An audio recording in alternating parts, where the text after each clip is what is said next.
ఏమన్నావు? శ్రీరాముడు పాయసానికి పుట్టాడా? దశరథ మహారాజు పుత్రకామేష్టి యాగం చేస్తే స్వయంగా దేవతలే ప్రత్యక్షమై ప్రసాదంగా పాయసాన్ని ఇచ్చారు. ఆ పాయసాన్ని తీసుకున్న తర్వాత వాళ్ళకి పుత్ర సంతానం కలిగింది. ఇందులో నీకొచ్చిన నష్టం ఏంటి?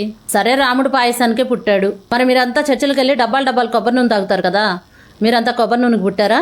ఎవరిని కించపరిచే ఉద్దేశం నాకు అస్సలు లేదు. కాకపోతే ఇట్లాంటి వాళ్ళకి అర్థం కావాలని మాత్రమే నేను కొన్ని ప్రశ్నలు అడుగుతున్నాను. యేసు ప్రభు పుట్టడానికి ముందే 5114 సంవత్సరాల క్రితం చైత్రమాసంలో నవమి నాడు మధ్యాహ్నం 12:05 దశరథ మహారాజు కౌసల్యాదేవికి శ్రీరాముల వారు జన్మించారు. ఈ విషయం ప్రపంచమంతా తెలుసు. మరి కేవలం 2000 సంవత్సరాల క్రితం జన్మించిన యేసు ప్రభు వారిది డేట్ ఆఫ్ బర్త్ నువ్వు చెప్పగలవా? ఆయన ఎప్పుడు జన్మించారు? ఆయన తండ్రి ఎవరు? శివలింగం గురించి, పానిపట్టం గురించి నీ ఇష్టం వచ్చినట్టు మాట్లాడుతున్నావు. పాశ్చాత్యులు అనేక సార్లు మన దేశం మీద దండయాత్రలు చేసి మన దేశాన్ని దోచుకెళ్లిపోవడం మాత్రమే కాకుండా దేశాన్ని సర్వనాశనం చేసి మన సంస్కృతి సాంప్రదాయాలను దెబ్బతీయటం కోసం మన గ్రంథాలను వాళ్ళకు అర్థమైన రీతిలో వాళ్ళ బుద్ధికి తోచినట్లు వాళ్ళ నడవడికి తగినట్టుగా తర్జమాలు చేసి పిచ్చి పిచ్చి రాతలు రాశారు. మీరు చదివే ప్రతిదీ తర్జమాలు చేసిన పుస్తకాలే, గ్రంథం కాదు.